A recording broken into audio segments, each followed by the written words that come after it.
সকালে ঘর ঝাড়ু না দিলে কি কোনো অমঙ্গল হয়? সকালবেলা নাকি পুরুষরা ঘুম থেকে ওঠার আগেই ঘর ঝাড়ু দিতে হয়। টয়লেটে যাওয়ার সময় মাথায় ঘোমটা দেওয়া কি আবশ্যক? আহাদনামা পড়া যাবে কিনা? পিরিয়ড অবস্থায় মৃত ব্যক্তির কাছে যাওয়া যাবে কিনা?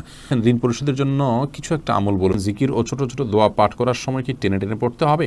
অবাধ্য সন্তানকে বাধ্য করার কোনো উপায় আছে কি? নামাজ সূরা ফাতিহার পর আরেকটা সূরা পড়ার আগে বিসমিল্লাহ পড়া কি আবশ্যক? মানুষ মারা গেলে মাইকিং করা জায়েজ আছে কিনা? বাথটাবে গোসল করতে প্রয়োজন থেকে অতিরিক্ত পানি খরচ হয়, এটা গোসল করলে কি পানি অপচয়ের গুনাহ হবে? তাহাজ্জুদ নামাজ কি ঘর অন্ধকার করে পড়তে হবে? এর কোনো ভিত্তি আছে কি? মহিলাদের সিজদা দেওয়ার নিয়মটা বলুন, আর সিজদা দেওয়ার সময় পেট উরুর সাথে লেগে থাকলে কি নামাজ হবে কিনা? অসুস্থতার কারণে কেউ অযাচিত লোম 40 দিনের মধ্যে পরিষ্কার করতে অক্ষম হলে কি নামাজ আদায় হবে? মুখের তিল বা আঁচিল উঠানো কি হারাম? মৃত ব্যক্তির জন্য হাফেজ ডেকে কোরআন খতমা মিলাদ দিলে মৃত ব্যক্তির কোনো লাভ হবে? কোরআন ধরে ওয়াদা করার পর সে ওয়াদা ভঙ্গ করলে কি পরিণতি হতে পারে? ফজর নামাজের আজানে আসসালাতু খায়রুম মিনান নাওম বলার সময় আমরা উত্তরে কি পড়ব? আমাদের দেশে সচরাচর দেখা যায় মৃত ব্যক্তিকে গোসল দেওয়ার পর গোসল দেওয়ার স্থানে 41 দিন পর্যন্ত কাউকে যেতে মানা করা হয়। সেখানে সন্ধ্যাবেলা 41 দিন পর্যন্ত আগরবাতি বা মোমবাতি জ্বালানো হয়। এটা কি শরীয়ত সম্মত? গর্ভবতী মেয়েরা যদি ব্যাক পেনের কারণে বসে নামাজ আদায় করেন তাহলে কি সঠিক হবে? দুশ্চিন্তা থেকে মুক্তির উপায় কি? প্রতিবন্ধী শিশুরা কি বাবা মায়ের পাপের ফসল? ওযু করার পর প্রাইভেট অর্গানে হাত স্পর্শ করলে কি ওযু ভেঙে যাবে? মৃত ব্যক্তির গোসল দিয়ে টাকা নেওয়া জায়েজ আছে কিনা? মন থেকে হিংসা দূর করার উপায় কি? অনেক সময় হাজব্যান্ডকে রাগ করে গজব দিয়ে ফেলি, পরে আফসোস লাগে, এতে কি গজব হাজব্যান্ডের উপরে পড়বে? টিভিতে নাটক শিরকের দৃশ্য দেখলে শিরকের গুনাহ হবে কি না? যেসব নারীর সন্তান প্রসবের 40 দিনের পরেও রক্ত প্রবাহ বন্ধ না হয় তারা কিভাবে বাদবন্দি করবেন? আমরা আর বিলম্ব না করে চলুন আপনাদের গুরুত্বপূর্ণ প্রশ্নগুলোর উত্তর দেওয়ার আলোকিত ভুবনে প্রবেশ করি। বেলাল, আপনি জানতে চেয়েছেন যেসব নারীর সন্তান প্রসবের 40 দিনের পরেও রক্ত প্রবাহ বন্ধ না হয় তারা কিভাবে বাদবন্দি করবেন? 40 দিন পার হওয়ার পরেও যদি রক্ত প্রবাহ বন্ধ না হয়, নেফাস বন্ধ না হয়, তাহলে সেক্ষেত্রে তারা সম্পূর্ণ স্বাভাবিকভাবে সকালে বাদবন্দিকে সম্পাদন করতে পারবেন। সেখানে কোনো আজকাল তো অনেক কিছু ব্যবস্থা রয়েছে যাতে করে ব্লাড যেখানে সেখানে না পড়ে, সে ব্যবস্থাপনা গ্রহণ করার পর তিনি এবাদতবন্দিকে স্বাভাবিক করতে পারবেন। 40 দিনের পরে আর তার ব্লিডিং হলেও তাকে নেফাসে আক্রান্ত বা এটাকে আপনার প্রসব পরবর্তী যে ব্লিডিং বলা হয়ে থাকে সেটির মধ্যে গণ্য করা হবে না। রহিমা চম্পা জানতে চেয়েছেন টিভিতে নাটক শিরকের দৃশ্য দেখলে শিরকের গুনাহ হবে কি না? শিরকের দৃশ্য দেখানো হলে সেটি আমরা যদি দেখতে থাকি আমাদের কাছে বিষয়টা সহজাত এবং স্বাভাবিক হয়ে যেতে পারে। এই জায়গা থেকে এগুলো দেখা থেকে আমাদের বিরত থাকা উচিত। শুধু নিছক ধারণার জন্য যে কীভাবে শিরক হয়ে থাকে আপনি জানলেন এবং সেটা ভয়াবহতা সম্পর্কে আঁচ করলেন যে মানুষ কীভাবে তারই নিজের হাতে করা সৃষ্টিকে কীভাবে পূজা করছে, আপনি জাস্ট ধারণা নেওয়ার জন্য দেখলে সেটি গুনাহের কারণ হবে না। কিন্তু এইভাবে অহরহ যদি আপনি দেখতে থাকেন, বিশেষ করে নাটক সিনেমাতে, আপনার হিন্দি ফিল্ম ইত্যাদিতে যদি অনবরত এগুলো প্রদর্শন করা হয়, যেহেতু হিন্দুরা এগুলো করে থাকেন তাদের সামাজিক কালচার অংশ হিসাবে, সেগুলো দেখতে দেখতে আমাদের কাছে সহনীয় হয়ে যেতে পারে। সেজন্য এগুলো দেখা ওইভাবে অ্যাভয়েড করা উচিত। মোহাম্মদ মিজানুর রহমান জানতে চেয়েছেন, আপনি একটা আলোচনায় বলেছেন রাগের মাথায় তালাক বললেও তালাক কার্যকর হয়ে যায়। এটা দেখে আমার স্ত্রী আমাকে তালাক দিয়েছে। আপনার কথার কোরআন হাদিসের আলোকে ব্যাখ্যা চাই। নবী করিম সাল্লাল্লাহু আলাইহি ওয়াসাল্লাম বলেছেন, সালাতুন জিদ্দুহুন্না জিদ্দুন ওয়া হাজলুহুন্না জিদ্দুন, তিনটি কাজ মানুষ সিরিয়াসলি করলে যা হয়, দুষ্টুমি করে করলেও তা হয়, এগুলো ঘটে যায়। তোমাদের থেকে একটি হলো তালাক। অতএব তালাকের এই বিষয়টি খুবই সিরিয়াস, এটা স্পর্শকাতর। বিধায় রাগের মাথা তালাক দিলেও তালাক হবে। কিন্তু রাগ যদি কারোর এরকম হয় যে রাগের কারণে কি বলেছেন তিনি নিজেও জানেন না, এত বেশি রাগ হয়ে গেছে, তাহলে সেক্ষেত্রে সেটি তালাক পতিত হবে না। তবে আপনার স্ত্রী আপনাকে তালাক দিয়েছেন, স্ত্রী যদি বলেন এইভাবে যে আমি তোমাকে তালাক দিলাম, এভাবে বললে তালাক হবে না। এবং স্ত্রীর অর্পিত তালাকের যে পাওয়ার আছে সেটা তিনি কখন খাটাতে পারেন, কিভাবে সেটা প্রয়োগ করতে পারেন, এগুলো আলোচনা সাপেক্ষ বিষয়। এজন্য এই নির্দিষ্ট বিষয়ে কোনো দক্ষ আলিমের সাথে আপনি দেখা করে কোনো দারুল ইফতাতে গিয়ে আপনি আপনার বিষয়টি ফতোয়া নেবেন ইনশাআল্লাহ।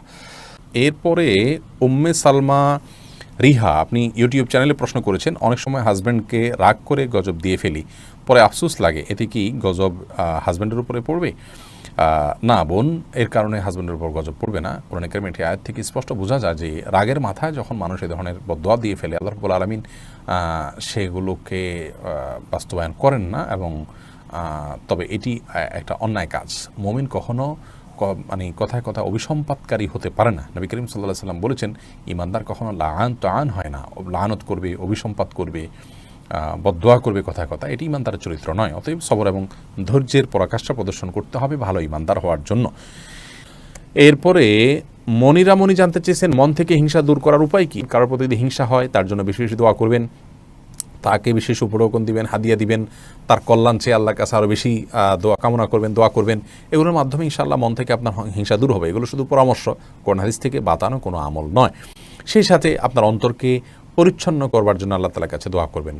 আল্লাহুম্মা তাহির কলবি মিনান নিফাক ওয়া আমালি মিনার রিয়া ওয়া লিসানি মিনাল কিজ ওয়া আইনি মিনাল খিয়ানা। এই সমস্ত দোয়াগুলোতে আমাদের অন্তরকে পরিচ্ছন্ন করা, বিভিন্ন অঙ্গ প্রত্যঙ্গকে গুনাহ থেকে পরিচ্ছন্ন করার জন্য আল্লাহর কাছে সাহায্য চাওয়া হয়। সেভাবে আল্লাহর কাছে আমরা সাহায্য চাইব। আর যার প্রতি হিংসা হয় চিন্তা করবেন যে এটি আল্লাহর ফায়সালা। আপনি যদি তার হিংসা করেন তাহলে কেমন যেন আল্লাহর ফায়সালাকে আপনি মানছেন না, কেমন জানি আল্লাহর ফায়সালার বিরুদ্ধে আপনি অবস্থান নিচ্ছেন। এটি অত্যন্ত গর্হিত এবং জঘন্য একটি বিষয়। সেটি আমরা যখন চিন্তা করব, কল্পনা করব, ভাববো, তখন ইনশাআল্লাহ বিদিনিল্লাহ বিষয়গুলো আমাদের কাছে সহনীয় হবে, সহজ হবে। আমাদের মধ্যে আর হিংসা থাকবে না যে আল্লাহ তাকে দিয়েছেন, এতে আমার খারাপ লাগবে কেন? আল্লাহ পছন্দ করেন দেখেই তো দিয়েছেন। অথবা আল্লাহর ফায়সালা আমার আপত্তি থাকলে তো ইমান নিয়ে টানাটানি হবে। হ্যাঁ, আল্লাহ আমাকেও দেখ, সেটি ভিন্ন বিষয়। আবু বকর সিদ্দিক ওয়াইজ এআডি থেকে আপনি জানতে চেয়েছেন মৃত ব্যক্তির গোসল দিয়ে টাকা নেওয়া জায়েজ আছে কিনা। গোসল দেওয়াটা মুসলিমদের কর্তব্যের অংশ, দাফন, গোসল, কবর দেওয়া। এই জন্য এগুলো দিয়ে কোনো মানুষ সেগুলো করে টাকা নেওয়াটা তার জন্য উচিত নয়, এটা জায়েজ নয় তার জন্য। নামাজে সূরা পড়ার ব্যাপারে কি ধারাবাহিকতা মানতে হয়? ধারাবাহিকতা রক্ষা করা উত্তম, ভালো। যদি কোনো কারণে ধারাবাহিকতা বিচ্ছিন্ন হয়ে যায়, ওলামায়ে কেরাম সেটাকে মাকরুহ বলেছেন, অপছন্দনীয় এবং অনুচিত বলেছেন। তবে স্বাভাবিক অবস্থায় ধারাবাহিকতা রক্ষা করা উচিত। এরপরে আবু সিদ্দিক হানিফ জানতে চেয়েছেন ঘরে বিড়াল থাকলে নাকি নামাজ হয় না, এটা কি সত্য কথা? না, এটার কোনো ভিত্তি নেই। ঘরে বিড়াল থাকলে নামাজ হবে না কেন? নামাজ হবে। আর দীপু জানতে চেয়েছেন অজু করার পর প্রাইভেট অর্গানে হাত স্পর্শ করলে কি অজু ভেঙে যাবে? ইমাম আবু হানিফা রাহিমাহুল্লাহর মত অনুযায়ী অজু ভাঙবে না, এবং এর সপক্ষে অনেকগুলো দলিল এবং যুক্তি আছে, বিভিন্ন স্পষ্ট হাদিস রয়েছে। যদিও অনেক ইমামদের মতে যদি কোনো আড়াল ছাড়া স্পর্শ মানে সরাসরি স্পর্শ করেন তাহলে সেক্ষেত্রে অজু ভঙ্গ হবে। মোহাম্মদ মোজাম্মেল হোসেন আপনি জানতে চেয়েছেন প্রতিবন্ধী শিশুরা কি বাবা মায়ের পাপের ফসল? প্রতিবন্ধী শিশুরা কখনোই বাবা বা মায়ের কিংবা বাবা মা উভয়ের কোনো পাপের ফসল হতে পারেন না। আল্লাহ রাব্বুল আলামিনের অমোঘ বিধান হলো একজনের পাপের প্রায়শ্চিত্ত আরেকজনকে করতে হয় না, একজনের পাপের বোঝা আল্লাহ রাব্বুল আলামিন আরেকজনের উপরে চাপান না। বাবা মা যদি পাপ করে থাকেন তো তাদের পাপ তাদেরকে পাবে, তাদের পাপের কারণে সন্তান প্রতিবন্ধী হবে এমন কোনো কথা ইসলামী শরীয়ত অ্যালাউ করেন। এটা সম্পূর্ণ ভুল এবং কুসংস্কারাচ্ছন্ন একটি বিশ্বাস। এই বিশ্বাস থেকে আমাদেরকে বেরিয়ে আসতে হবে যদি কারোর মধ্যে বিশ্বাস থাকে। বরং প্রতিবন্ধী শিশু, এই শিশু আল্লাহ তাআলার পক্ষ থেকে মা বাবার জন্য অনেক বড় পরীক্ষার বিষয়। তারা যদি এটিকে সবরের সাথে, ধৈর্যের সাথে প্রতিপালন করেন তাহলে ইনশাআল্লাহ বেদিন আল্লাহর কাছে তারা মহা পুরস্কার পাবেন। এ বিষয়ে আমরা মুসনাদ আহমদের একটি হাদিস পাই, তিরমিজির একটি হাদিস পাই। নবী সাল্লাল্লাহু আলাইহি ওয়াসাল্লাম বলেছেন যে একজন ইমানদারের নিজের প্রতি আল্লাহ তাআলা তাকে পরীক্ষা ফেলেন, তার মধ্যে বিপদ দেন তার শরীরের মধ্যে, অর্থাৎ রোগবালাই দিয়ে। আবার কখনো তার সন্তানকে দিয়ে তাকে আল্লাহ তাআলা পরীক্ষা করেন। আবার কখনো সম্পদের মধ্যে কোনো প্রকার ক্ষয়ক্ষতি দিয়ে আল্লাহ তাআলা পরীক্ষা করেন। হাদিস থেকে বোঝা যায় যে সন্তানের মধ্যে কোনো প্রকার ক্ষয়ক্ষতি হওয়া, সন্তান বিকলাঙ্গ হওয়া কিংবা প্রতিবন্ধী হওয়া, এগুলো সবগুলো আল্লাহ তাআলার পক্ষ থেকে পরীক্ষা। আর এই পরীক্ষায় যদি কেউ সবর করতে পারেন এবং আল্লাহ তাআলার এই পরীক্ষায় উত্তীর্ণ হওয়ার চেষ্টা করেন, আল্লাহর সিদ্ধান্তকে মেনে নেন এবং এই কষ্টকে সহ্য করেন আল্লাহ তাআলার ফয়সালার প্রতি সন্তুষ্টির কারণে, তাহলে আল্লাহ রাব্বুল আলামিনের সাথে এই ব্যক্তি সাক্ষাৎ করবে কিয়ামতের ময়দানে এমত অবস্থায় যে তার কোনো গুনাহ থাকবে না। হাদিসটি তিরমিজিতে বর্ণিত হয়েছে। অন্য আরেকটি হাদিসে আসছে নবী সাল্লাল্লাহু আলাইহি ওয়াসাল্লাম বলেছেন ইন্না আইজামাল জাযাই মা আইজামিল ওয়ালা, নিশ্চয়ই আল্লাহ রাব্বুল আলামিনের পক্ষ থেকে পরীক্ষা যত বড় হবে তার জন্য পুরস্কারও তত বড় হবে। অতএব কোনো বাবা মা যদি প্রতিবন্ধী সন্তান জন্ম দেন তাহলে তাদের জন্য এটি অনেক বড় পরীক্ষা, তাদের প্রতিদান আল্লাহর পক্ষ থেকে অনেক বড় হবে ইনশাআল্লাহ বিদিনা, যদি তারা সবর করতে পারেন। মুসনাদ আহমদের এক বর্ণনায় এসছে যে নবী সাল্লাল্লাহু আলাইহি ওয়াসাল্লাম বলেছেন কোনো ব্যক্তি যখন অসুস্থ হয়, রুগ্ন হয় বা তার শরীরে কোনো ত্রুটি থাকে, কোনো প্রকার প্রতিবন্ধকতা থাকে, তখন আল্লাহ রাব্বুল আলামিন ফেরেশতাদেরকে বলেন যে আমার বান্দা যতটুকু আমল করতে পারে এই তার প্রতিবন্ধকতা নিয়ে সেটুকু তোমরা লিপিবদ্ধ করো তার জন্য। এরপরে তাকে যদি আমি সুস্থতা দিয়ে দেই তাহলে তো যেটুকু তার অসুস্থতা ছিল, প্রতিবন্ধকতা ছিল, সেগুলো থেকে এটি কাফারা হয়ে গেল, এই কষ্ট সহ্য করার কারণে তার কোনো গুনাহ, ভুল, ত্রুটি, বিচ্যুতি ইত্যাদি থাকলে সেগুলো আল্লাহ কাফারা দিয়ে দিবেন।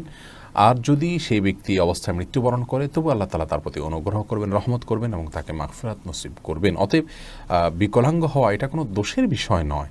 আর সন্তান বিকলাঙ্গ হলে সেটা বাবা মার পাপের ফসল, এই কথাটি মূর্খতাসুলভ কথা, এর সাথে কোরআন হাদিসের কোনো সম্পর্ক নেই। জাকারিয়া হাসান জানতে চেয়েছেন দুশ্চিন্তা থেকে মুক্তির উপায় কি? দুশ্চিন্তা থেকে মুক্তির সর্বপ্রধান উপায় হলো আল্লাহ রাব্বুল আলামিনের সাথে কথা বলা। মানুষ দুশ্চিন্তাগ্রস্ত অবস্থায় যদি কোনো শক্তিশালী কোনো ব্যক্তির সাথে শেয়ার করতে পারেন তাহলে কিছুটা নির্ভার ফিল করেন। আর আল্লাহ রাব্বুল আলামিনের চাইতে শক্তি ধরার কেউ নেই, তিনি কাদির, সব কিছু করতে তিনি সক্ষম। অতএব আপনার দুশ্চিন্তা দূর করবার জন্য আল্লাহর সাথে কথা বলুন, সলাতে চলে যান, বিশেষ করে সিজদায় গিয়ে আল্লাহর সাথে দীর্ঘ সময় কথা বলুন, তাহাজ্জুদে উঠে যান এবং আল্লাহর সাথে কথা বলুন। কোরআনে কারীমের বিভিন্ন অংশ আপনি তেলাওয়াত করুন খুব ধীরে ধীরে, তেলাওয়াত শুনুন খুব ধীরে ধীরে, দেখবেন ইনশাআল্লাহ অন্তরের মধ্যে আপনি প্রশান্তি অনুভব করবেন। আলা বিযিকরিল্লাহি তাতমাইন্নুল কুলুব, আল্লাহ বলেছেন অন্তর প্রশান্ত হয় আল্লাহর স্মরণে। অতএব আল্লাহর স্মরণ করা মুখে, অন্তরে, কোরআন তেলাওয়াতের মাধ্যমে, সলাতের মাধ্যমে, এগুলোর মাধ্যমে ঈমানদারের অন্তরকে আল্লাহ তাআলা প্রশান্ত করে থাকেন। আল্লাহর দিকে যত বেশি ধাবিত হবেন, যত আল্লাহর সাথে সম্পর্ক গাঢ় করবেন, যত আল্লাহর সাথে সম্পর্ক নিবিড় করবেন, যত আল্লাহর সাথে কথা বলবেন, তত বেশি ইনশাআল্লাহ বিদিনা দেখবেন অন্তর প্রশান্ত হবে এবং দুশ্চিন্তা থেকে আপনি রক্ষা পাবেন। দুশ্চিন্তা এটাকে অনেক সালাফ বলেছেন জুনদুম মিন জুনুদিল্লাহ, আল্লাহ তাআলার বাহিনী সমূহের মধ্যে থেকে একটা বাহিনী। দুশ্চিন্তা এটা দিয়ে আল্লাহ রাব্বুল আলামিন অনেক মানুষকে শাস্তি দিয়ে থাকেন, অনেককে পরীক্ষা করে থাকেন। অতএব এইরকম পরিস্থিতিতে আল্লাহর কাছেই রুজু হওয়া, এটাই হলো সবচেয়ে বড় উপায়। অতএব ভরসা আল্লাহ তাআলার প্রতি করা এবং আল্লাহর দিকে রুজু হওয়া, আল্লাহর দিকে ধাবিত হওয়া, এটা হলো দুশ্চিন্তা দূরের সবচেয়ে বড় উপায়। যে ব্যক্তি আল্লাহর প্রতি তাওয়াক্কুল করবেন তাকে খুব বেশি দুশ্চিন্তা গ্রাস করার কথা নয়। আল্লাহর উপর ভরসা করবে ঈমানদার, যে ইনশাআল্লাহ আমার অভিভাবক আল্লাহ তাআলা, তিনি দেখছেন, তিনি দেখবেন। এটি যখন করবেন ইনশাআল্লাহ আপনার মধ্যে আস্থার জায়গাটা তৈরি হবে। যদি কোনো মানুষ তার তাওহীদ খুব মজবুত থাকে, আল্লাহর প্রতি আস্থা এবং ভরসা তার খুব মজবুত থাকে, তিনি জানেন যে আল্লাহ ছাড়া কেউ ক্ষতি করার কোনো ক্ষমতা রাখেন না, আর আল্লাহ যা লিখেছেন তা খণ্ডাবার করার ক্ষমতা নেই, এই বিশ্বাস যদি কারো মজবুত থাকে তাহলে কোনো পেরেশানিতে তিনি খুব বেশি ভেঙে পড়ার কথা নয়। যার ঈমান যত মজবুত তিনি তত পেরেশানিতে শক্ত থাকতে পারেন। আল্লাহ তাআলা আমাদেরকে সহজ করুন এবং সহায় করুন। আশরাফুল হক শুভ, আপনি জানতে চেয়েছেন আমাদের দেশে সচরাচর দেখা যায় মৃত ব্যক্তিকে গোসল দেওয়ার পর গোসল দেওয়ার স্থানে 41 দিন পর্যন্ত কাউকে যেতে মানা করা হয়, সেখানে সন্ধ্যাবেলা 41 দিন পর্যন্ত আগরবাতি বা মোমবাতি জ্বালানো হয়, এটা কি শরীয়ত সম্মত? কোনো জায়গায় মৃত ব্যক্তিকে গোসল দেওয়া হলে সেখানে এই প্রথাটি আমাদের সমাজে অনেক ক্ষেত্রেই প্রচলিত আছে যে আগরবাতি বা মোমবাতি ইত্যাদি সেখানে আপনার জ্বালানো হয় এবং সন্ধ্যাবেলা 41 দিন পর্যন্ত এই কাজটি করা হয়। কেউ সেখানে যেতে চাইলে নিষেধ করা হয়। এটি সম্পূর্ণ কুসংস্কার এবং এ ধরনের বিশ্বাসগুলো শিরকি বিশ্বাস, কুসংস্কারচ্ছন্ন বিশ্বাস। এর বেশিরভাগই এসছে হিন্দু সমাজ থেকে। একজন মুসলমানের এই সমস্ত কুসংস্কারকে বর্জন করা উচিত। যেখানে গোসল দেওয়া হবে সে জায়গার বিশেষ কোনো বিধান নাই, সেটা অন্য 10টা জায়গার মতোই একটি জায়গা। মাহমুদুল হাসান ভূঁইয়া, আপনি জানতে চেয়েছেন ফজর নামাজের আজানে আসসালাতু খায়রুম মিনান নাওম বলার সময় আমরা উত্তরে কি পড়ব? এক্ষেত্রে জমহুর ফোকাহা বা বেশিরভাগ ইমামগণের মত হলো সদাকতা ও বারারতা। আসসালাতু খায়রুম মিনান নাওম মানে হলো সালাত বা নামাজ, এটা ঘুম থেকে উত্তম। এটি যখন মুয়াজ্জিন বলবেন তখন তাকে বলতে হয় সদাকতা অবারার্তা, অর্থাৎ হে মুয়াজ্জিন তুমি সত্য বলেছো এবং ভালো বলেছো, ভালো কাজ করেছো। এই কথা বেশিরভাগ ফোকাহা একরাম বা জমহুর ফোকাহা একরাম বলতে বলেছেন মুয়াজ্জিনের জবাবে, এবং একটি রেওয়ায়েতে এটি এসছে, যদিও রেওয়ায়েতটা সনদকে অনেক মুহাদ্দিসগণ যঈফ বলেছেন। আর এই কারণে অন্য একদল উলামা একরাম বলেন যে আসসালাতু খায়রুম মিনান নাওম যখন বলবো আমরা, মুয়াজ্জিন যখন আসসালাতু খায়রুম মিনান নাওম বলবে আমরাও আসসালাতু খায়রুম মিনান নাওম বলবো। এর কারণ হলো যে আসসালাতু খায়রুম মিনান নাওম এই বাক্যটি মুয়াজ্জিনের বাক্য, আর এক্ষেত্রে নবী আলাইহিস সালামের সাধারণ যে নির্দেশনা বুখারী মুসলিমে আসছে যে ফাকুলু মিসলা মা ইয়াকুল ইযা সামি'তুমুন নিদা, যখন তোমরা মুয়াজ্জিনের আযান শুনবে ফাকুলু মিসলা মা ইয়াকুল মুয়াজ্জিন, তখন মুয়াজ্জিন যা বলবে হুবহু তোমরা তা বলো। শুধুমাত্র হাইয়া আলাস সালাহ হাইয়া আল ফালাহর মধ্যে নবী আলাইহিস সালাম ওই হাদিসে লা হাওলা ওয়া কুওয়াতা ইল্লা বিল্লাহ বলতে বলেছেন। অতএব দুইটা বাদে বাকি সবগুলোতেই ওই হাদিসের সাধারণ যে নির্দেশনা সেটা অনুযায়ী আসসালাতু খায়রুন মিনান নওম শুনলে আসসালাতু খায়রুন মিনান নওম অর্থাৎ হুবহু এটা অনুকরণ করার নির্দেশনা দিয়ে থাকেন। এসেছে রুবেল, আপনি জানতে চেয়েছেন আইডি থেকে নামাজে দাঁড়ানোর পর নাকি ডান পায়ের বুড়ো আঙ্গুল নাড়ানো যায় না, এটা কি সত্য? না, এরকম কোনো কথা আমাদের জানা নেই, প্রয়োজন হলে নাড়ানো যেতে পারে। তানজিনা বেগম জানতেছেন কোরআন ধরে ওয়াদা করার পর সে ওয়াদা ভঙ্গ করলে কি পরিণতি হতে পারে? কোরআন ধরে ওয়াদা করা এটা ওয়াদা করার পদ্ধতি নয়, ওয়াদা এমনিই হবে। আল্লাহর নামে শপথ করতে চাইলে মুখে বলবেন আল্লাহর নামে আমি শপথ করছি, এটা হলো শপথের সঠিক পদ্ধতি। তানজিমা খানম জানতে চেয়েছেন আহাদনামা পড়া যাবে কিনা। আহাদনামা নামে যেটি প্রচলিত আছে আমাদের বিভিন্ন ওজিফার বই গ্রন্থগুলোতে বইতে আমরা পাই, এই আহাদনামা পড়ার কোনো নির্দেশনা কোরআন সুন্নাহ আমাদেরকে দেয়নি। আমাদেরকে ইবাদতবন্দি করতে হবে সুন্নাহ অনুসারে, নবী আলাইহিস সালামের বাতানো পদ্ধতি অনুসারে আল্লাহ তাআলা তাকে মডেল দিয়েছেন, তাকে ফলো করতে হবে। এর বাইরে মনগড়া কোনো কিছুকে ইবাদত হিসাবে আমাদের করা উচিত নয়। তৌফিকুল ইসলাম জানতে চেয়েছেন বাথটাবে গোসল করতে প্রয়োজন থেকে অতিরিক্ত পানি খরচ হয়, এটা গোসল করলে কি পানি অপচয়ের গুনাহ হবে?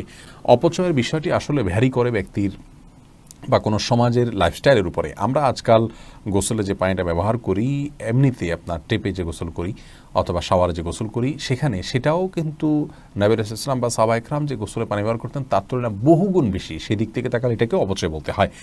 মূলত যেহেতু আমাদের এখন লাইফস্টাইলটা এই রকম যে আমরা আপনার এভাবে গোসল করি বা এই সিস্টেম আমাদের সমাজে রয়েছে, তো এর মধ্যে থেকে যতটুকু সম্ভব আমাদেরকে অপব্যয় বা অপচয় করার থেকে বেঁচে থাকার চেষ্টা করতে হবে। ধরুন আপনি বাথটাবে গোসলের জন্য যতটুকু পানি লাগে ততটুকু পানি ব্যবহার করলেন, এরপরেও প্রয়োজনে অপ্রয়োজন আপনি টেপ ছেড়ে দিয়ে রাখলেন, সেটা অপচয় হবে। কিন্তু যতটুকু আপনার প্রয়োজন হবে ততটুকু ব্যবহার করলে ইনশাআল্লাহ বিদিনিল্লাহ অপচয়ের গুনাহ হবে না। এনামুল হক ইনাম জানতে চেয়েছেন টাক মাথায় উপরে চুল লাগানো জায়েজ আছে কিনা। টাক ঢেকে আপনার চুল আছে এটি প্রকাশ করা এটা এক ধরনের আপনার প্রতারণা বলা যেতে পারে, এটি করা অনুচিত এবং একজন ইমানদারের এটি আদর্শ নয় যে আমার যা নাই সেটা আমি মানুষের মানে প্রকাশ করলাম।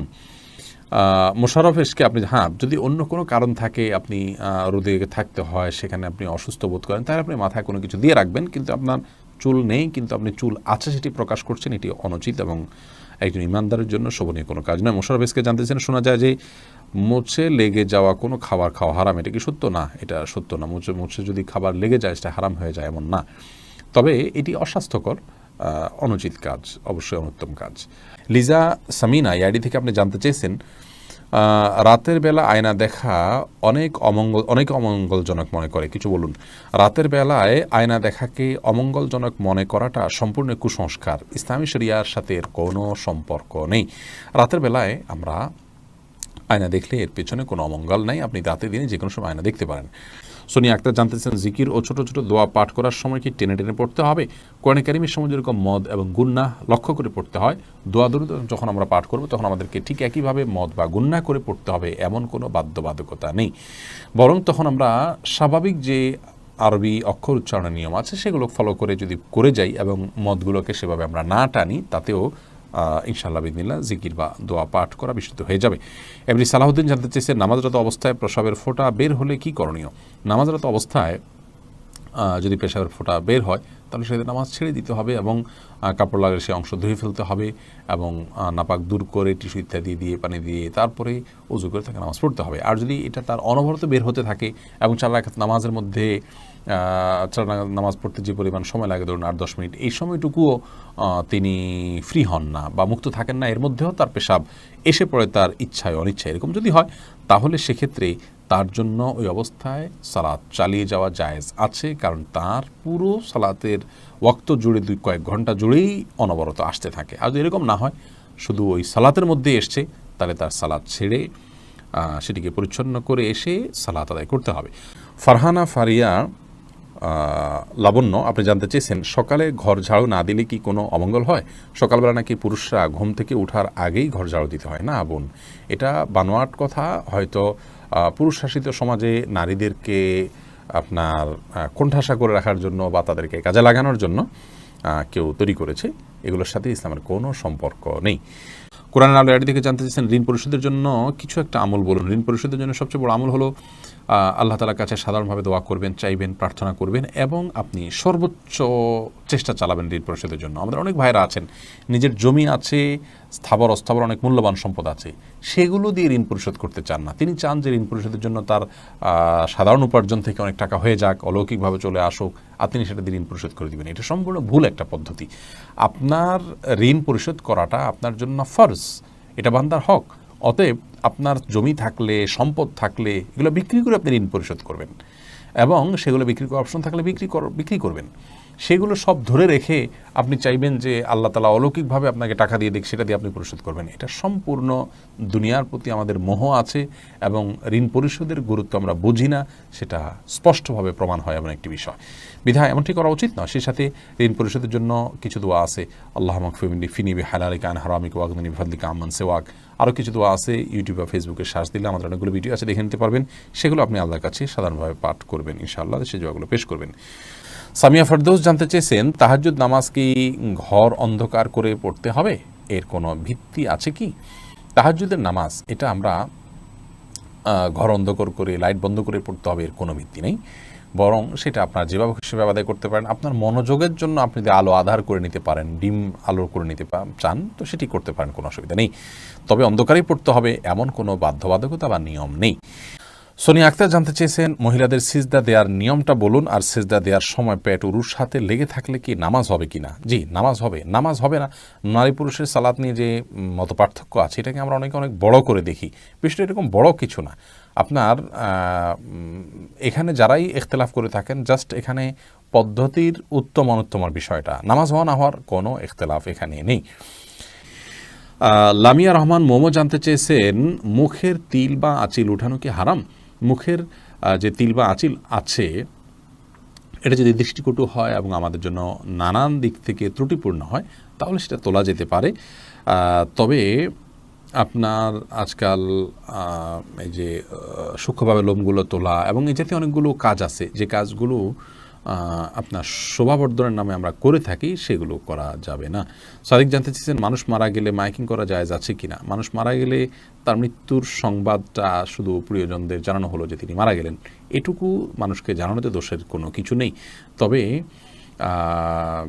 এটা নিয়ে দীর্ঘ আলোচনা আছে, এটা নিয়ে আমরা ইনশাআল্লাহ দিনে কথা বলবো ভিন্ন কোনো ভিডিওতে। মোহাম্মদ মুস্তাকিম জানতেছেন, ব্যাংকে চাকরি করা কি হারাম? ব্যাংক যদি সুদী হয়, তাহলে সেখানে সুদের সাথে সরাসরি সম্পর্ক থাকলে সে চাকরি করা তো অবশ্যই হারাম হবে। খন্দকার ফয়সাল ইসলাম লিমন জানতে চেয়েছেন, গর্ভবতী মেয়েরা যদি ব্যাক পেইনের কারণে বসে নামাজ আদায় করেন, তাহলে কি সঠিক হবে? জি, দাঁড়া যদি স্বাভাবিক নামাজ পড়তে গেলে ব্যাক পেইন হয়, তাহলে সেটা এবং সেটা অসহনীয় হয়, কষ্টকর হয়, রিস্কি হয়, তার জন্য পড়ে যাওয়ার আশঙ্কা থাকে, তাহলে তিনি ইনশাআল্লাহ বসে সালাত আদায় করতে পারবেন। যদি দাঁড়াতে পারেন, তাহলে দাঁড়ানোর অংশটুকু দাঁড়ায় সালাত আদায় করবেন। এরপর রুকু সিজদা করাটা তার জন্য কষ্টকর হলে পরে বাকি অংশটা চেয়ারে বসে সালাত আদায় করবেন। আর যদি এটুকুও কষ্টকর হয়, তাহলে পুরোটুকুই বসে সালাত আদায় করতে পারেন। আয়েশা সিদ্দিকা জানতেছেন, ফেসবুকে মৃত ব্যক্তির ছবি দেয়া বারবার কতটুকু শরীয়ত সম্মত? বিনা প্রয়োজনে এটা না করাই উচিত, তবে এটাকে হারাম আমরা বলতে পারবো না সরাসরি। রাকিব হাসান জানতেছেন, অসুস্থতার কারণে